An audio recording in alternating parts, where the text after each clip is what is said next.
Welcome back to Season 5 of The Femsplainers. I'm Danielle Crittenden. And I'm Christina Hoff Summers. That's not mine. God. That's mine. And it's a You spam. knew. It's not my fault. It's a spam risk. This It's always a risk. It's right at the beginning. It's risk software. Christina, you are so rusty. It's risk software, and you should have it yourself. Let's continue as if nothing happened.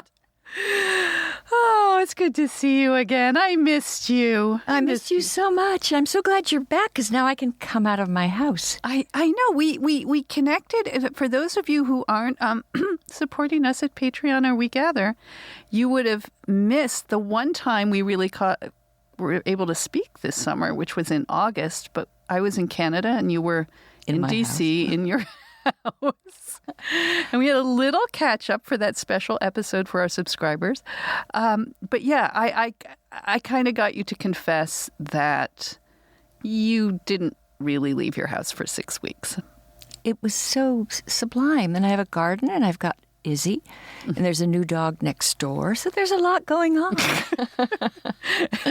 And but you did so I was in Canada. I was on the Great Lake of Ontario, and the one time you did really get out of your house was you did this recent... I did a cruise with the National Review. I was a speaker on the cruise. We went from Montreal to Quebec to Charlottetown to a little town called Sydney. Sydney, that's beautiful, Nova Scotia. It wasn't actually that beautiful, but moving on. And then we went to Halifax, which was wonderful, and then to Bar Harbor in Boston. And it was beautiful. And I went through the St. Lawrence Seaway. I still don't quite understand the mechanisms, but it was a great project in which you can take ships with cargo into the depths of the Great Lakes all the way from the Atlantic Ocean. So it was a huge achievement. Well, our cottage is on Lake Ontario, and it eventually feeds into the St. Lawrence. And one day we took a little boating expedition down something called the Murray Canal. And it was what was there before there was the Seaway. And you weren't going to get a lot of big ships down that. No. It's now just used for tourism. It's about, 50 feet wide. And if you look at a map, you have these Great Lakes, and it's not clear how you get from one to the other. But they did it with locks and various things. And then you have this seaway, which looks like a little string. But they get massive ships down there through various... Well, did you have any observations on my compatriots, the Canadians, or I guess the French Canadians you saw, and then you... Well, some of the Canadian towns along the water look... It's charming, but it's like going back to 1962. Right. And they just... So you don't have a lot of development or contemporary architecture or jazzy cafes and things, but just a quiet kind of... It seems like there's some poverty in those areas. Yeah, it's interesting. The Maritimes, I have not been there for a long, long time, but in contrast to Bar Harbor, Bar Harbor was glitzy. Technicolor. Yeah. Even the water was blue. Right. And I was very happy in Bar Harbor. It has been very poor. I mean, it's still very fishing based, and the tourism isn't the same as what you get to the States. So it's actually quite a contrast. I remember thinking that Sydney and Halifax would be more like Bar Harbor than they ended up being. Than they were.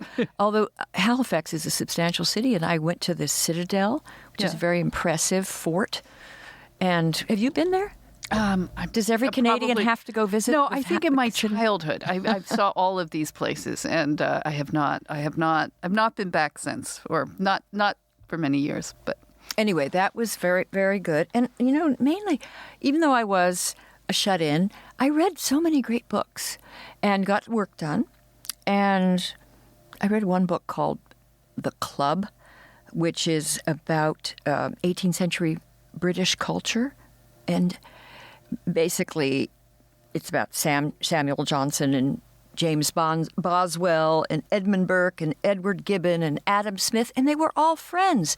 And they met in this tavern called the Turk's Head just to have conversation.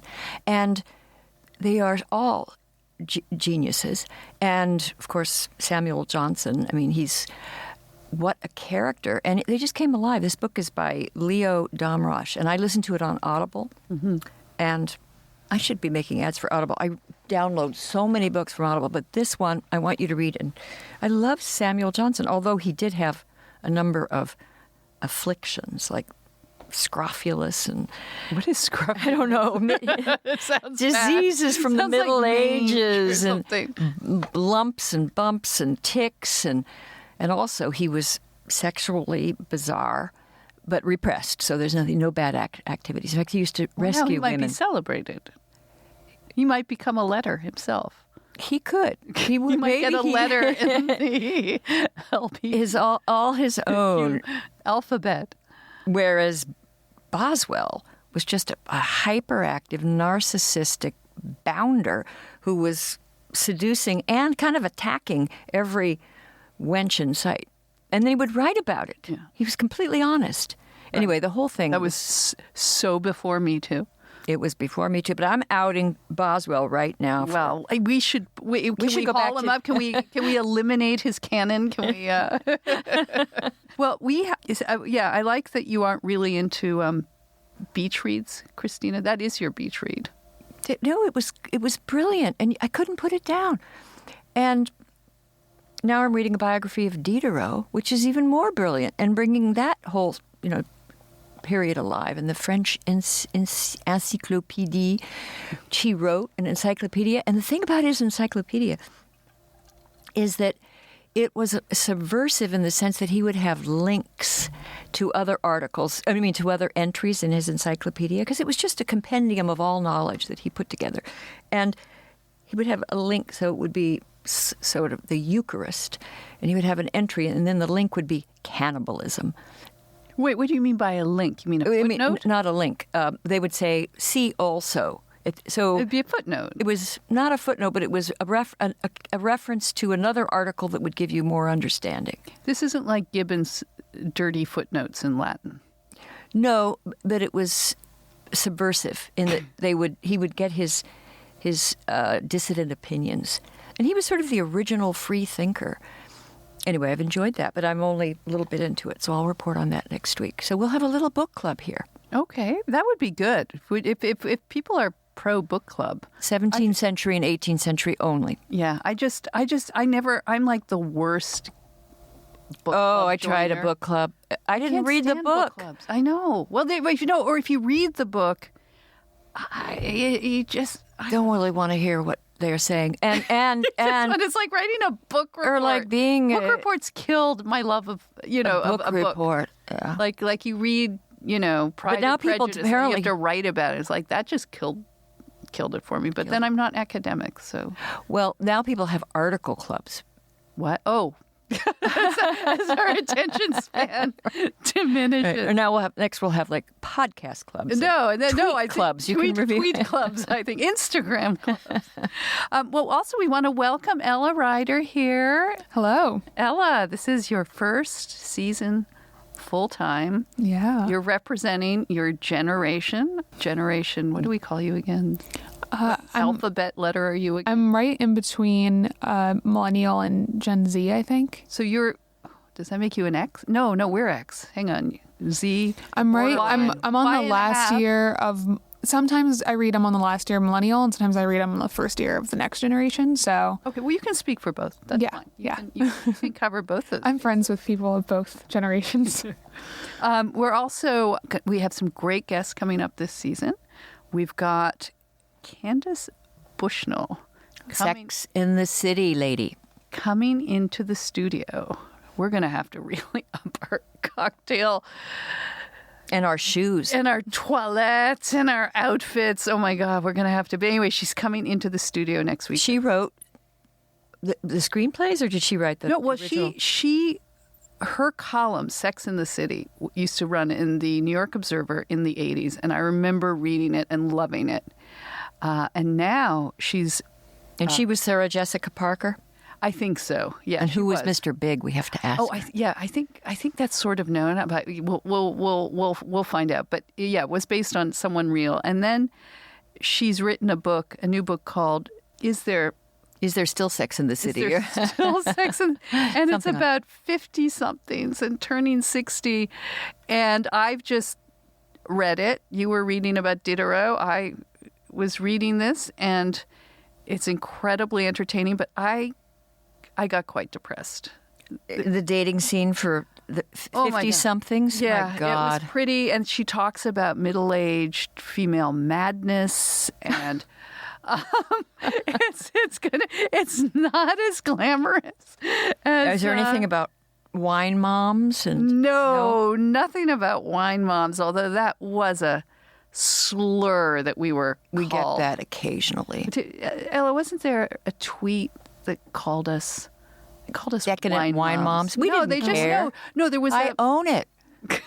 Yeah, so it was white feminist, and then the other one was wine moms, right? yeah, or it was White wine feminist. Yeah, I think wine moms is synonymous with a kind of elite white.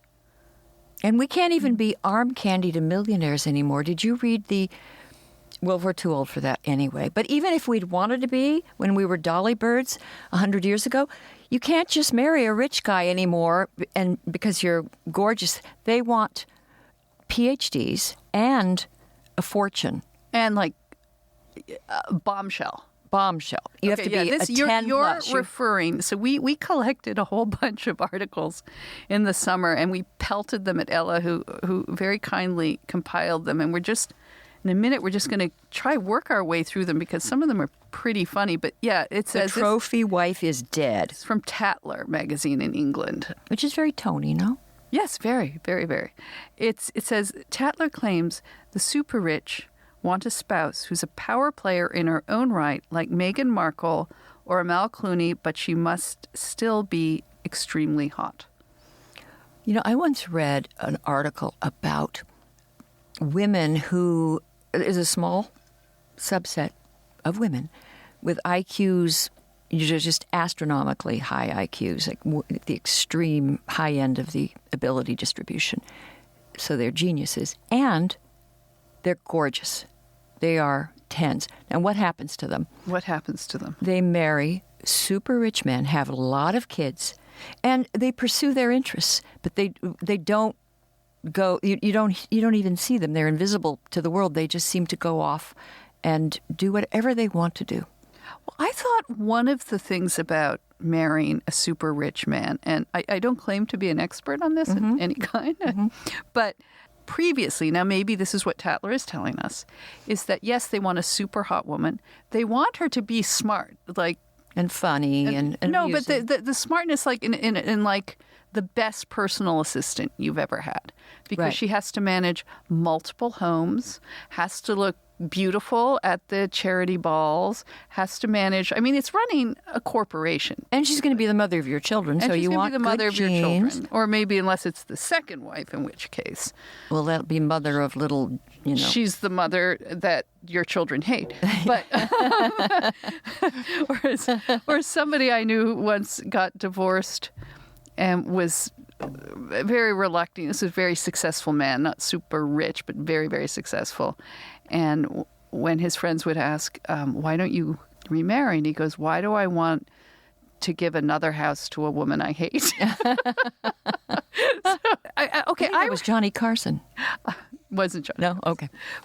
The thing about this article is, I remember in the 80s, this article was printed in the 80s. Do you remember the era of Carolyn Rome and even the first Mrs. Trump? That Carolyn Rome was the designer and she married Henry Kravis, I believe. They divorced. But it was all about this. You can't just show up to parties with a bimbo. She's got to be this very accomplished, Yes. attractive woman. So I this is a bit of plus ça change. I saw that with Jackie Kennedy. Remember, she was just, if you see the early Jackie Kennedy, I just want to be the best wife I can. And then by the time she met Aristotle Onassis, she had to be an editor. She had a job. You had to have a job. It was no longer, it was just non-you. I thought she became an editor because she wanted, like that. Oh, no, loved- she was very smart. And Yeah. she was one of those extraordinary women. She had she was very smart and educated and just cultivated woman. But there was also social pressure that you should be employed, and she got a job.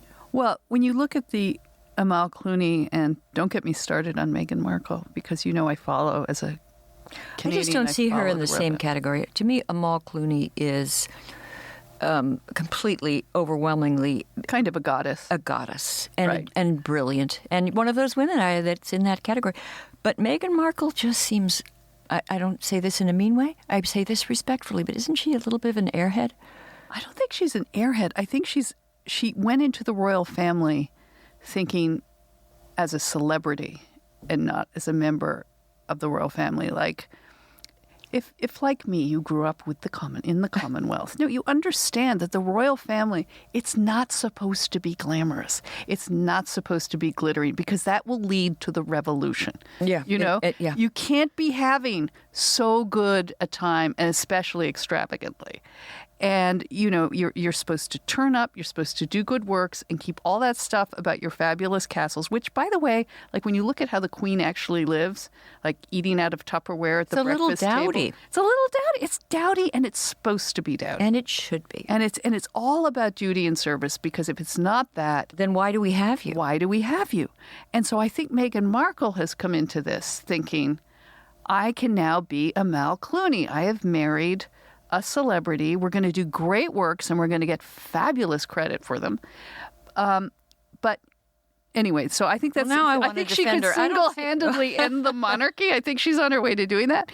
But to go back to the original article, even Amal Clooney. I mean, this is the thing about marrying these super rich men is, in the end, you adapt to their life. So, I mean, she still does her human rights things, but it's not a hardship necessarily, but you're adapting to them, and that's in That's the end. fine with a lot of women. Oh, yeah. I mean, it's maybe I'm not not be criticizing socially. it. Hey, put it out there. I'm a really good organizer. Okay.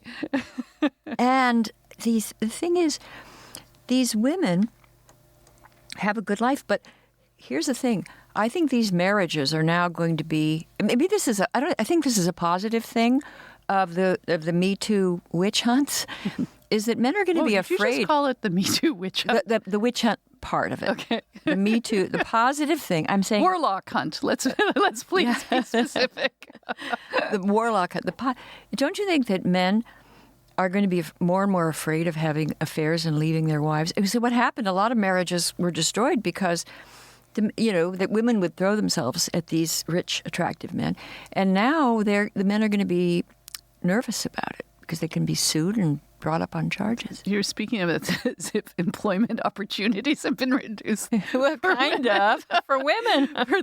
for those kind of harlots that hurl Yes. themselves at married men. Those hussies. Well, I think the point of Me Too was that it was like these very successful men were often the problem because they felt very entitled and they could just have. I know, but they whenever they can't like. do it anymore.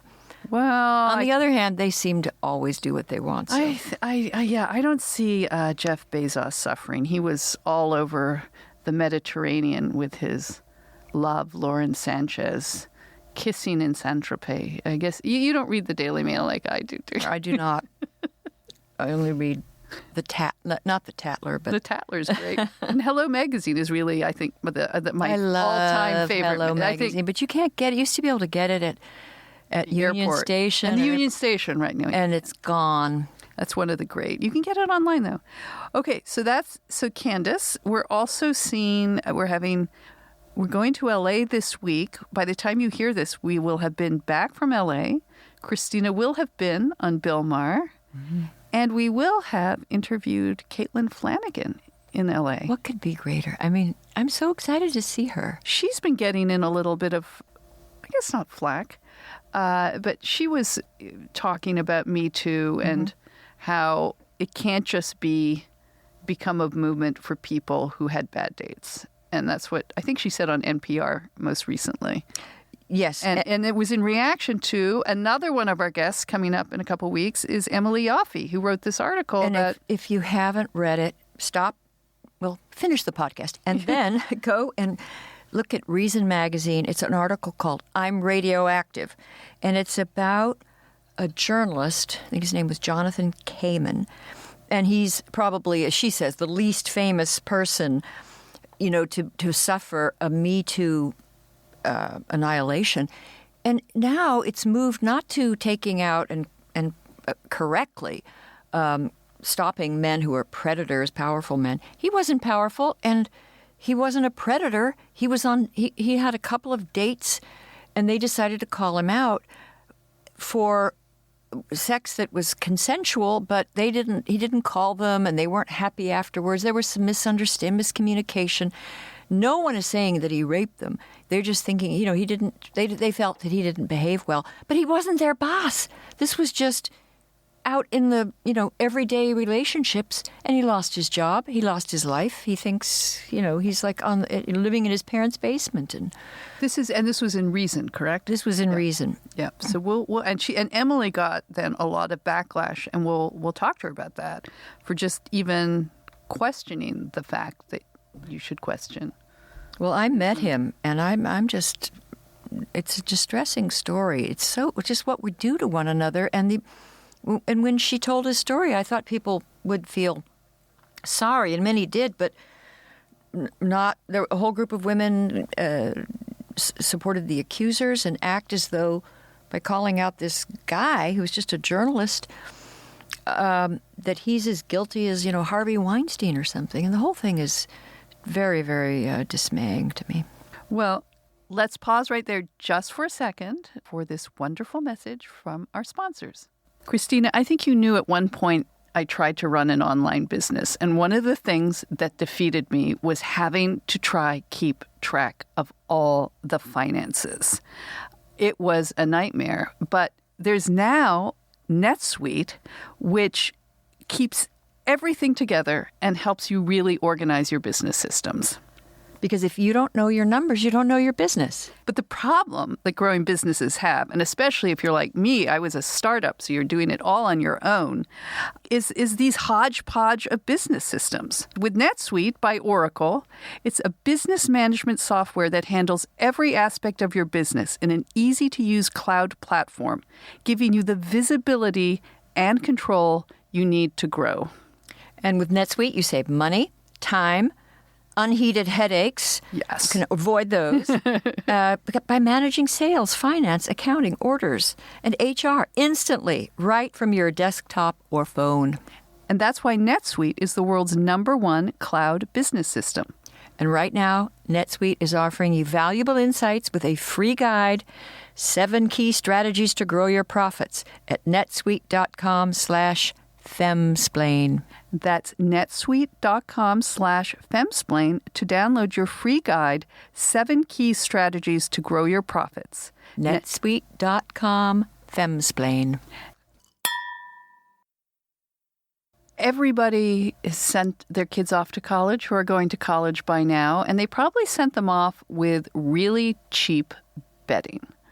And I think you should send kids off with really nice bedding that's going to last, that's going to go the distance of 4 years. And even if you're not sending kids off and you're getting a new apartment, or you've just had your sheets for 30 years, get rid of them. And get Brooklinen. Yes. Brooklinen. We love our Brooklinen sheets, and you should share them. Or not share the sheets, but give them to other people. They're hotel-quality sheets that don't cost an arm and a leg. Brooklinen sheets have been named the winner of the Best of Online Bedding category by Good Housekeeping. And they have 35,000 plus 5-star reviews, more than any other online bed company. That's 500,000 happy sleepers and still counting. Brooklinen was the first DTC bedding company, meaning they work directly with manufacturers and directly with customers. So thus, no middlemen, no one sleeping between you two, just a great product and service. Now, my Brooklinen sheets are the most comfortable I've ever had, and their towels have turned my bathroom into a spa. So I can't recommend them more. And for friends, for family, and just for treating yourself to the upgrade you deserve. And right now, you can get 10% off and free shipping when you use promo code FEMSPLAIN at brooklinen.com. So the only way to get 10% off and free shipping is to use promo code FEMSPLAIN at brooklinen.com. That's BROOKLINEN.com. Promo code FEMSPLAIN. Best sheets ever.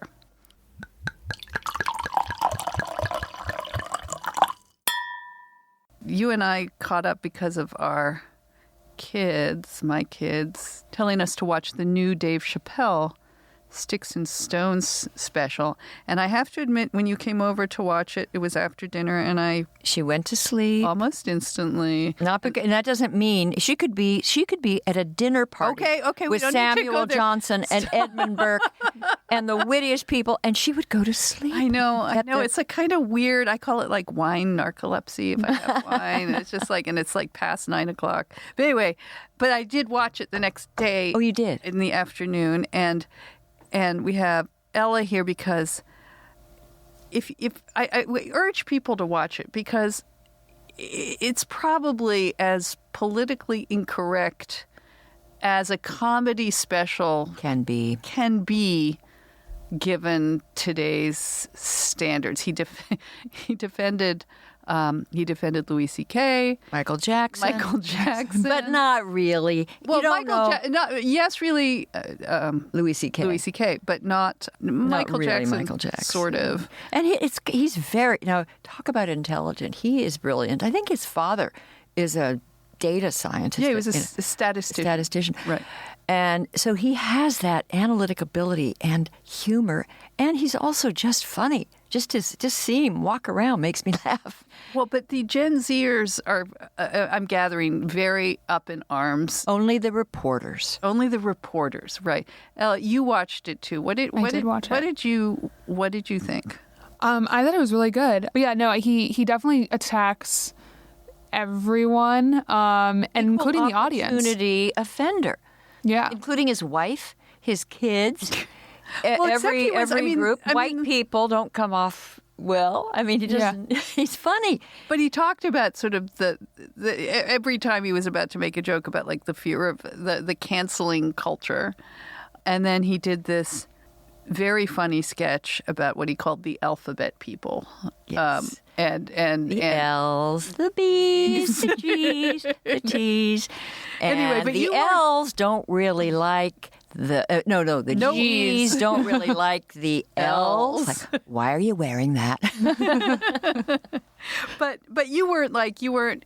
I mean, I've talked to other young people, and they've said like, no, he was kind of saying the things we really think, but we can't say out loud. Yeah, no, I'm not easily offended, so I thought it was really funny. Who would have thought that like this liberal reporter at and this very woke reporter at Slate would have no sense of humor? What a surprise! And she was just, he's just punching down, and that's so wrong. No, I think he's punching up. He's punching up at these hypersensitive journalists and sort of upper middle class privileged people, and everybody else finds it funny. And people differ on how funny they find it. I've followed him for a long time, and I think he's always funny, and he has been even funnier. But I laughed a lot. Yeah, and I think there's a line where he talks about when I make fun of people, it's because I see myself in them and I can relate to them. Didn't you feel that? Yeah. I also thought that was just cover. I think it's but true. He does. He lives in rural Ohio, and like he lives amongst, like you talked about the opioid crisis. He lives amongst people who are and guns. dying. Yeah, and guns. Yeah, that was. Yeah. It was very funny about guns. And he says, "You want gun control? All you have to do is tell all black people, arm yourself, go out, try to buy a gun, everybody register." And then they're going to want to You're going to want to stop that. have some gun control. No, that was very, very good. All right. So any other, let's just look at our little pile here of stories. It wasn't a summer of love for the millennials. According to a study done by Match.com, I'm going to just read the highlights. 5,000 young American adults were quizzed for the Singles in America study. A third of Generation Y. Who's Generation Y? Don't ask. A reluctant. part of the alphabet generation. Yeah. A third of Generation Y are reluctantly single because they can't afford to date. They're the why am I here? Why am Why? I here? A quarter of all respondents would have intercourse with a human-like machine, but acknowledge this would still be classed as cheating Oh, God. their partners. What's going on with this Generation Y? Hang on, let me just see if there are any more. Oh, yeah, okay. According to the data, financial instability is hampering their ability to find the one because it's forcing them to budget instead. Match also did a separate study which said the average single American spends about $60 per month on dating, but that's mostly men who fork out most of the costs.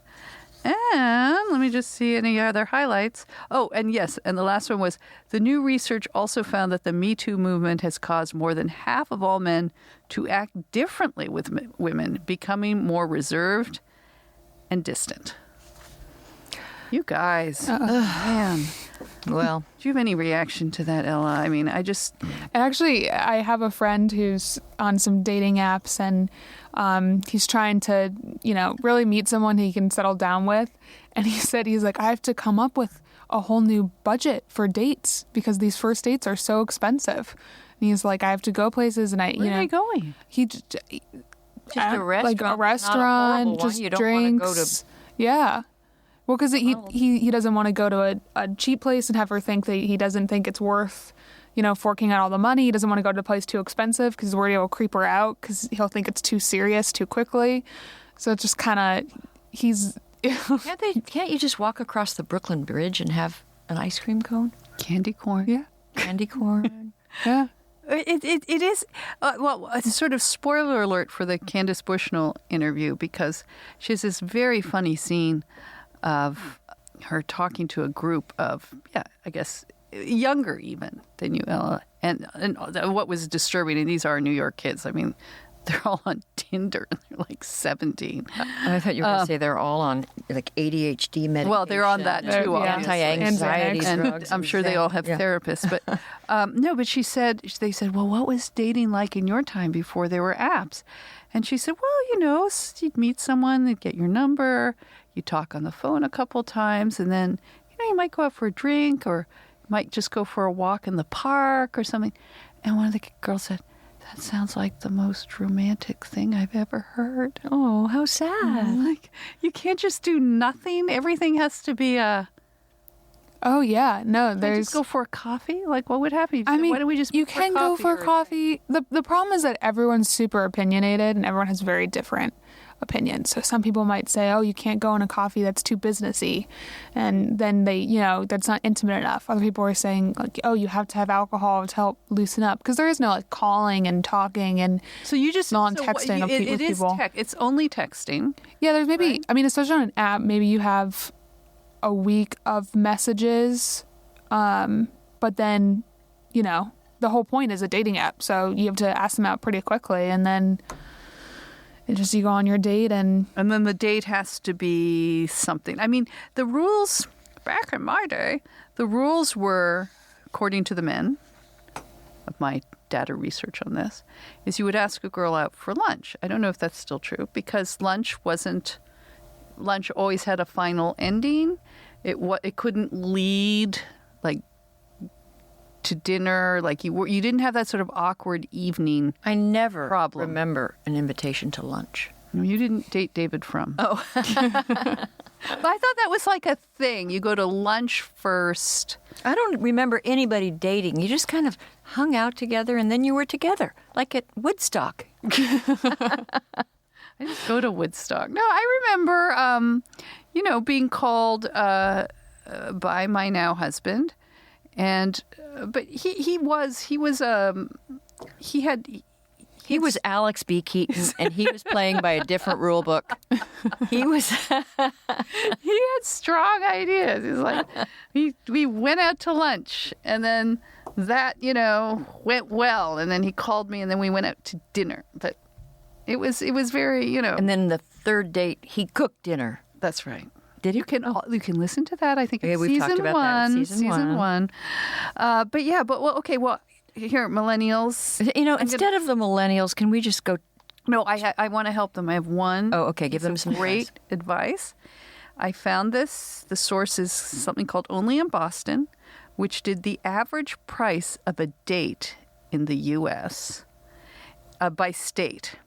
So as you can imagine, the highest price date is in New York, where the average is, I don't know how they get this, but here I'll just present it as a fact, Yep. is $297.27. Well, that's a good date.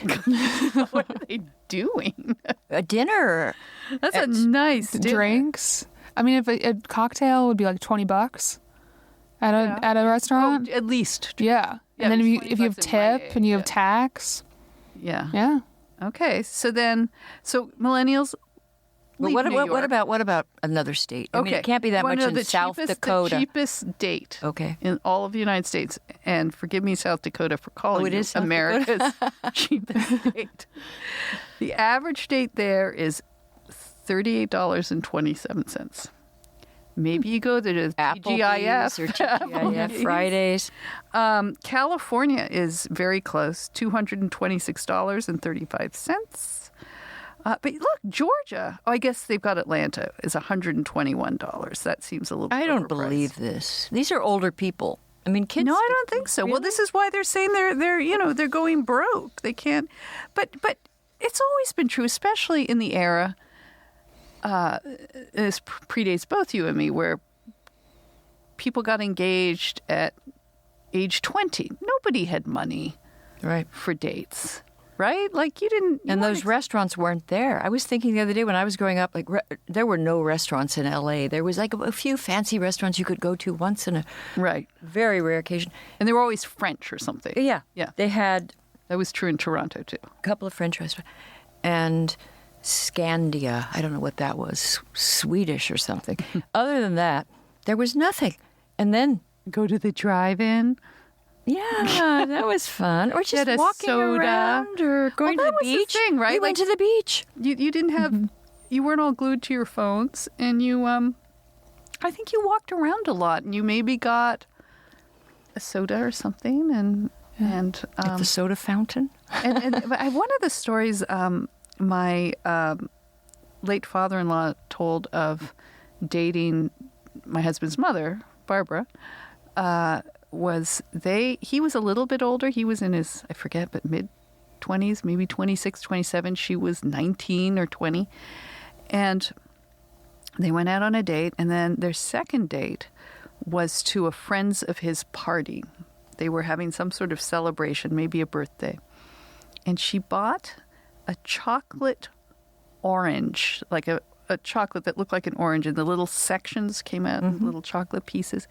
And she had no idea who these people were, but she thought, well, this is a good gift. He was so impressed at this originality and yet cleverness of this chocolate orange. Well, he was right. She was very original. And then he decided, like, I think by, as they did back then, but by date 3 or 4 is very, very serious. Well, these are the parents that created David Frum. I would expect nothing less. But I think that it was a common thing, like maybe just these, it starts now in these high schools. We've talked about this before, like, if you're going to ask somebody out for prom, you've got to have this. I don't know, the Radio City Rockettes come out, Yeah. dance and hold up signs. It's become insane. Everything is formalized, and then they It's all for level- Instagram, and then you just can't go out on a walk and produce a chocolate orange. I don't My know. mother remembers meeting my father, and they were at, I think it was Fremont High in Los Angeles, and he had a car, and it was an old car, like a Model T or some kind of comical old car. But nobody else had one, and they wanted to go to the beach. And he invited my mother. And she didn't really want to go on a date with him. She wanted to go to the beach. And she said, sure. And then she came with 6 friends. And they all piled in. It was beach blanket bingo. Yeah, and this is a long, this would have been in the early 40s.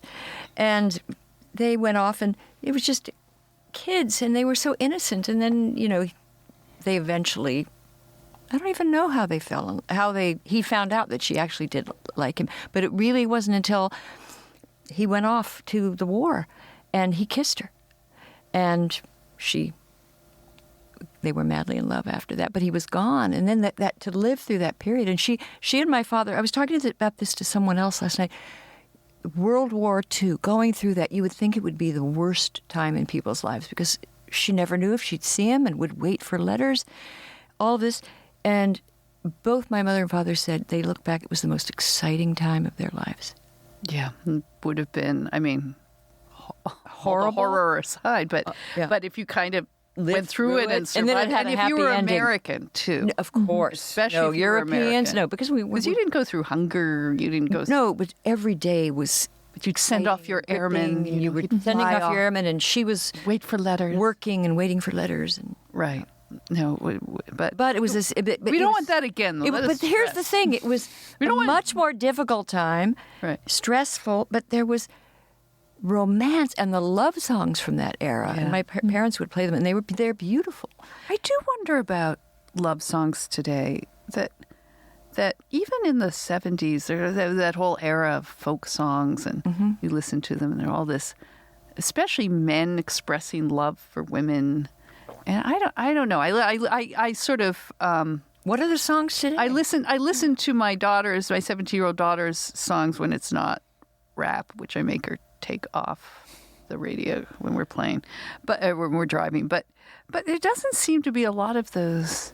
You know, I guess maybe in country music, but I mean, I'm thinking Bruno Mars would be maybe the closest of like, let's get married like right now. I love you so much. But other than that, like other popular, especially the songs recorded by female artists, I think tend to emphasize, I don't actually like you that much. and independence. Yeah, I don't need yeah. you. I don't need you, and this is just fun. It's not romantic at all. Yeah. There's a lot of heartbreak. Like I'm thinking, like early Taylor Swift would have been like, "I like you, but you don't actually notice me." Yeah. But I'm not. I don't know if there's any grand, like Love ballads. yeah, like an Ella Fitzgerald, Louis Armstrong kind of. That's all the things you are. Yeah. Beautiful love. Listen to Ella Fitzgerald singing all the things you are. Yeah. We don't have that. Well, there you have it. Well, okay. Well, moving on. This Ella, I'm going to blame you for this story because It was this. speaking of the opposite of romance. Oh yeah. Okay, when you first sent it to me, I just saw the headline.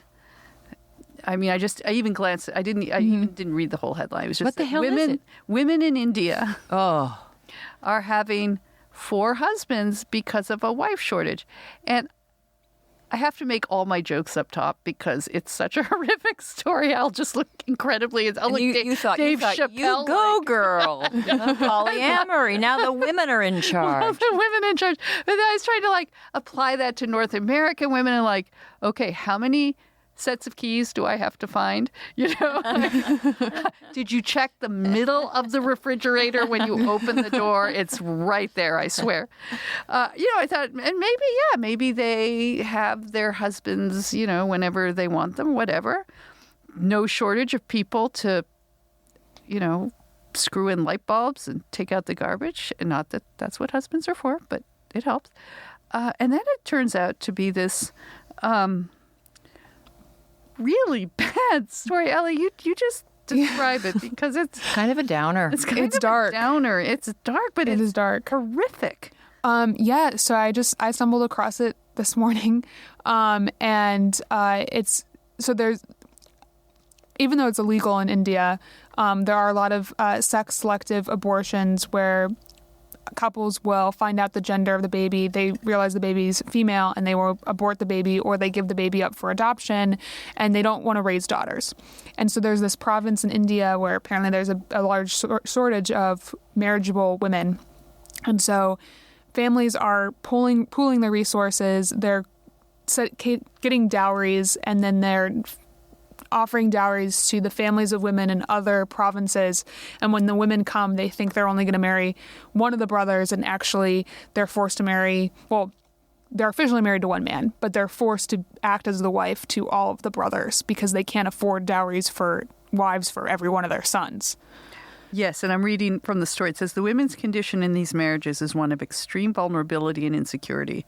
Their treatment is like that of a slave, living under the real threat of rape, which as per law is not considered a crime when it happens within marriage. I think we're going to see this more and more because isn't this a problem In China.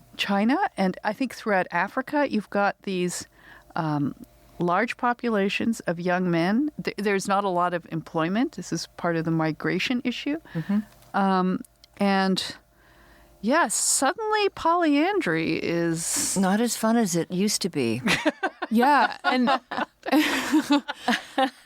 yeah, India seems to have at least this part of India seems to have a lot of other problems, and the article references where the wives' family obviously do not want their daughters to be in this situation. They entered the situation hoping that their daughter would have a more financially stable life, and I guess in some senses she does. But when they go to the police, apparently you have to pay the police to investigate these crimes, and they can't afford to pay the police, so no one investigates it. And stipulate this is the kind of story and kind of practice that's in rural areas. Yes, this is not the norm. This is not Mumbai. Like this is not. Yeah, Calcutta. It's very poor people that are in. Yeah. Just in these practices. It doesn't seem ideal for anyone. Like not even the husbands. I mean, like it doesn't. This doesn't seem like a good option for anyone. But especially for the wives who seem to be completely unaware until they get married that this is what's going to happen to them. Well, I remember years ago, Christina. I think you'll remember this when we were working together. The National Women's Organization came out pro-polygamy. Do you remember that? Polygamy? Polygamy, multiple wives. They used Utah, where of course is illegal, but they used it as an example of where it was empowering for women. Oh, because you could have all these sister wives and and just not have so much domestic labor or something. And they were immediately, of course, censored for this. But it really there was a lot of feminist discussion of how polygamy could be good for women.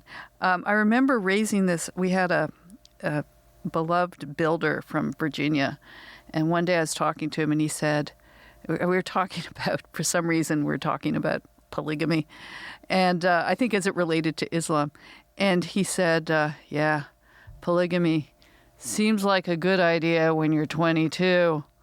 Not so good idea when you're 55.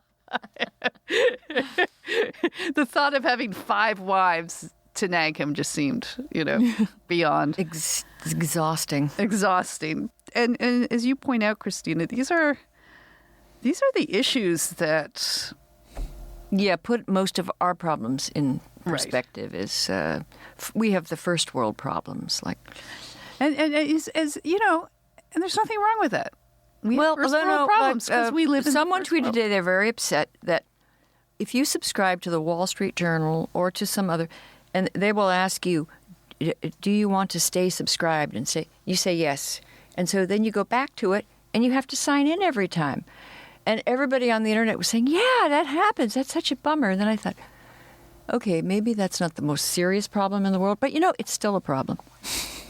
I think it was Stephen Colbert or some comedian who said, the Wi-Fi wasn't working on the airplane? Oh, yeah, that was a comedian, right? Yeah. I think that was Louis C.K. Yeah. Oh, yeah. Cannot say his name. Canceled. No, he said, we're in the air. We're flying. No, we're getting on the to boat, cities in records. I was out in some obscure part of, Newfoundland, and my Wi-Fi wasn't working, and I was just indignant. It's enraging. And I wanted to send a note to the captain. Oh, and then they charge you an arm and a leg. Well, they charged me an arm and a leg, so I kind of then got it didn't point. work. It did not work, Right. and I wanted to watch Succession. Yeah, obviously. And I couldn't, so we've got our problems too. Well, actually, my husband David has a great phrase about this. He said, poor Wi-Fi is worse than no Wi-Fi. And it's a true, it's a actually. fundamental human rights issue. And I think You're then like a monkey, just like pressing your keys and you don't refreshing. give up and you keep and once in a Why while is this not working? so I'd keep pressing, and then once in a while it would work. And then it would And then it trick would you. be gone and Trick and you. it was I think Amnesty International is going to investigate it. It's kind of mental torture. Well, I can't remember which Canadian, but I think it was Stephen Colbert who says, like, press 1 for English, press dos por español. He's like, why are you wasting my time? It's like, that extra second. But yeah. All right. Well, Ella, before we wind up here and get into the new season, which we're very excited to launch, we had some listeners who had written into us, and we weren't able to answer them, if I'm correct. Do we have a little listener feedback? We do. So we have some listener feedback from a woman named Lana. She says, I want to object to your conclusion that the parent who wrote in that he regrets having children must need psychiatric help. Did we say that? Did I say that? Probably. It might have, I think it was Christina. No, it wasn't me. I didn't say it. I didn't even think it. Maybe I thought it. Well, she continues, it is true that I loathe my kids most when I'm depressed, but the reason I'm depressed is entirely due to their existence. I've long held that having kids is for people who watch a lot of TV already, but for people who like to go out and do things, especially at a high level, kids are a serious drag. I know the day will come when my youngest doesn't scream in a life jacket, when he can hike several miles instead of being carried, and when I'll be physically healed from gestational injuries. And I know that even then I won't be shooting rapids, backpacking up mountains, or winning jiu-jitsu tournaments. This is a trade-off I made and have to live with, and I've come to terms with that. But I still wonder, often, if it was a trade-off that I should have made. Oh, my goodness. Ouch. She's depressed. Yeah. And it will pass. And here's the thing. My kids are all grown up, and their babyhood and not being able to go backpack, it lasted a second. And then, it goes so fast. Well, I remember having my first child, our eldest daughter, who's now 28, and we lived in New York at that time. And I remember pushing her a stroller, and having been, and she was a good baby. Like she wasn't even there was Trouble. no trouble at all. But that came later. Yeah, that came. Kidding, Mandy. But especially if you're a new mother and you're up so early, and then it's relentless because there's not a lot you can do with a 3, 4, 5 months old except when they sleep. I mean, you cradle them, you love them, you chat with them, and you do your stuff while they sit in their chair, but it could be exhausting. And if they're tired and they want to get up, you can't argue with them. You can't argue with them. So I remember pushing her down, a New York street, and all these. She had very bright strawberry hair. She was, without quite being a ginger, she had this wonderful shock of hair, and these lovely old ladies stop and go, "Oh my gosh, it's so beautiful! I love her hair. It goes so fast." And I'm thinking, not effing fast enough. I'm going to die. I'm so tired. And I was very happy mother, but I get that. I mean, I get the sense of, a friend of mine wrote after becoming a new father, he said, it's not just that you can't go out for coffee. You can't even pop out for coffee. Like you can't pop out anymore. And it's true. And when they're very little, you are a slave. But because you have to watch them. You are a lifeguard. Because a 1.5-year-old, they can walk, but they have no inhibition about putting, everything into their mouths and touch. It's just exhausting. But that's true. But then we tend to focus on that negative. And yet the thing that the children teach you, which is the most amazing thing, is that kind of bath of fire of selfless. It's and like loving someone more than you love yourself. Into the breach or whatever. That once you adjust and you accept it, and then you're living not entirely for yourself. To me, that was liberation. That's liberating. It's oh my exhausting God to live just for to yourself. think about yourself all the time.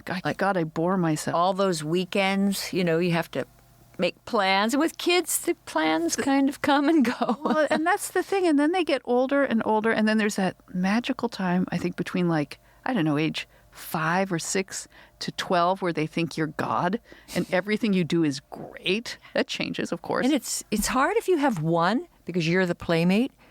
If you have 2, they play together, but you're the referee, so that's hard. Yeah. But if you have 3, they sort of, and 4, it's even easier. But then it's a rhythm and it's a whole thing. But I feel I think you're right. I mean, this person, Lana, I'm sorry you are depressed, but it sounds like you're also having a hard time adjusting to this new life that if you could look down 15 years from now. Not even 5 years. Those kids will be encouraging her to go out. Right, and then they become kayaking. Very useful. And they'll fix the kayak. I mean, they'll fix the kayak. They'll help you with your internet. They'll figure it out. No, and they'll make you laugh and they'll make you happy. And then you don't even feel it's the one way I find to conquer old age. Because it happens to the best of us. But you've got these young people out there having adventures, and it extends as you say, they become your greatest friends, companions. Yeah. I ask all my children now for advice. Absolutely. They've grown into really interesting, fascinating people, and also there's no one like them. You'll never have a friend like this. It's family. You'll never have anyone as close to you. And who will be there forever, and you'll be there for them. And but I sympathize because it can be very hard, and you don't have a lot. You're not getting enough sleep, clearly, and I want you to be happier, dear, because you will love these children. But it's all right. It's all right. She could just be having a bad day. Yeah. I'm sure we've all had days where. You stop thinking about the things you could be doing if you didn't have children. Do you know how many people are so desperate? So here's the thing to think. The world people who are desperate to have children and who would give their right arm. Yeah, but that doesn't help someone who's depressed. That's like telling a depressed person, look at all you have. You should be happy. No, that would help me to think. It does help people to count their blessings. And it's a blessing to be able to have healthy children. It's true. That's all true. But I sympathize and I think that to start looking at some of the gifts they're bringing you is helpful and the things that you will be able to introduce to them. So if they suck right now at kayaking, they won't suck a few years from now, and they'll be in the kayak with you going, Mommy, look at this. Oh, Mommy, look at the bugs on the water. And you'll just be melting because they're seeing and they're enjoying everything 9,000 more times than you were. So It's kind of magical. Anyway. Good luck, Lana. Stay in touch. Let us know how you're doing. Yes. So, Ella, anyone else who wrote to us? And by the way, we encourage you to write to us. Yeah, we did. We did have someone write into us about the phenomenon of purse spreading. Purse spreading. So it's inspired from the definition of man spreading. Oh, the bag ladies. Yes. Oh. But purse spreading is the practice whereby a woman, especially when traveling on public transport, adopts a sitting position in which adjacent seats are exploited for purse accommodation. I did it the other day. Oh, you are a at Logan Airport. Mm-hmm. And then someone sort of looked disapprovingly at my bag, and I took it. I said, "Oh, I'm sorry." Well, this action is apparently sexist because it targets mostly men by excluding them from the adjacent seat just for being a man. To be fair, women, it discriminates against other women too who aren't purse spreaders. Are you a purse And sometimes spreader? you're saving it for a friend. No, I know. Actually, this goes to my deep Canadianism. I'm so law-abiding on public transport, and I'll keep my purse on my lap. Occupy as little space. Occupy as little space. No, I don't. I do it when I think no one's around, and no one was around, and then suddenly the situation changed, and I was mortified. But I have been guilty of. Well, I think I can see upside down a photo that this listener sent us, and it is, that woman is. Although, look, to be fair, the car is empty. She's got her big bag next to her, but the seats across are empty. I want to. All right, but investigate. I think this is more. I think instead of this is a problem we make everything sexist one way or the other. This is just etiquette. This is just common decency. Etiquette, but give people a break. She says as the guilty person. Well, I'm guilty, but that woman, there's nobody around. Why can't she has a heavy bag, and a guy, he has to sit. He's a big dude. Let him man spread. I don't care. They can't. I mean, Do why? if it's rush hour? Rush hour? I think they should give me their seat. Oh, that's so sexist. Oh. Yeah, Well. no, that doesn't happen anymore. It even does. if you're pregnant. Nah, that's You- true. I've heard that.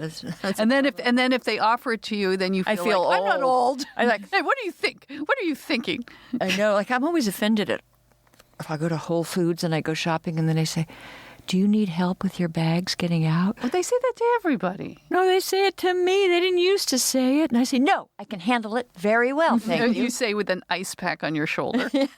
That's true. You have a bad shoulder. There was a research assistant who just did the same thing. She got yelled at by a woman with a cane because she offered her chair, and she's like, "I'm not old." She's like, "But you have a." She didn't say you have a cane, but she was thinking you have a might want cane. to sit down. And eat. Yeah, I was trying to be 20 nice. years old, but No, well, injured. I never scold anybody. I just say, oh, no, thank you. Well, fine. Yeah, what Thinking is to wrong myself. with no thank you or thank you for politely, offering? Yeah, and just, scold people. Stop scolding. Who wants to be a hall monitor and a Can we, scold? before we go, can I just say, I almost want to write, I want to do a TED Talk on how my poor Uber rating made me a better person. Oh, something happened with my Uber rating recently. Oh, did it go down? No, it Been went up. mocking- It went up so high. So- they had to change it to As allow for listeners like know- AP classes. I have a grade point average that's A weighted higher. GPA, a weighted Uber score. Well, as listeners know, I was shocked to find that I didn't have the best. I didn't have the best Uber rating, and it was brought to my attention by a very friendly driver who was like, "Why is your rating so low?" And so I have endeavored ever since. I like, can't stand being at her I Uber know, because I she's know. so ingratiating. I know I'm and, ingratiating, like, "Oh, Thank how you. are What a you? wonderful ride. Forget me. How are you?" Anyway, I've been doing this, but I found it has bled into other parts of my life. And that's the positive thing. So, yeah, okay, so I'm obviously cynically, as my children say, Elaine from Seinfeld, like trying to Yes. up my Uber ratings. But I have found now that having been told by this, when an algorithm tells you that you're not as wonderful as you thought you were, or regarded or perceived as wonderful as you thought you were, it sort of is, it's a little jarring. And so I find now, I mean, I used to be much more of a smartass, or if somebody was rude to me, I would just like come right back at them. And I am finding I am becoming very Zen-like in my interactions. I'm becoming very friendly. I'm becoming very patient. So could have happened to a nicer person, really. No, I think I try always to be nice, and I've been criticized by someone I won't mention, but my late husband. He was wonderful, but he could be irascible and difficult with He people. could be very irascible. And he would to be say- fair. He would have a very low Uber rating. No offense to the late Fred. No, because then he was also like hail fellow, well met, and he'd bond with the drivers. But if somebody wasn't giving him, but he could be difficult, and he'd say, "What's wrong with you? You're too, accommodating." And I just said, it's much better just to be accommodating and just get along with people. Not have these blow-ups and just make them your friends. And I think that it's the best way to be. Well, I thought I was that way, but apparently I wasn't. And my kids said, "Nah, Mom, when I'm very nice when everything Goes smoothly. But when the waiter is late with the fish I know sticks, I'm always nice to waiters. I think not least because they could spit in your food. Yeah. No, I'm always right. But like when somebody is really doing a bad job, I think it's okay if you're the customer to say something, even just slightly arch, No. But now I don't know. I've learned my lesson. So I just want to say thank you, Uber. Although I did notice something, and it's not an article I brought in for this week, but that this algorithm idea is going to start terrorizing us all because just as we... That's what the Chinese have for citizenship. Right. No, it's going to start, like your rating won't just apply to Well, your Uber. I'm implementing it in the podcast. Oh, no. And for you. Uh-oh. And we're all going to have a score. No. And so do the listeners. And everybody has a score. We will No, but publish. you think about it, that's getting pretty creepy, right? Yeah. It's creepy. I think there's and a I've Black heard Mirror episode Google's about going to have this. some kind of I score. bet there is a Black. I stopped. I loved Black Mirror so much I couldn't watch it because it flipped me out. It gave me nightmares because everything was. Do you like true. Black Mirror? I do, but I think there's like where people can see what your score is. Like you're Right. scored as a person. Right. So like how nice you are to the waiter, you get a score, and then everyone can see like, oh, you were rude to a waiter, like -5 points. Yeah. And so people are constantly Yeah, that fighting that to get seems a so high real score. to me that is coming. But anyway, before it does, let's get ready for our new season. Thank our listeners so much. Thank you for all of you who are supporting us on Patreon and the We Gather app. This is why we're So back for the appreciative. 5th season. Thank you to our sponsors. And yeah, let's roll. Let's roll with a great new season. See you next week. See you next week. Bye.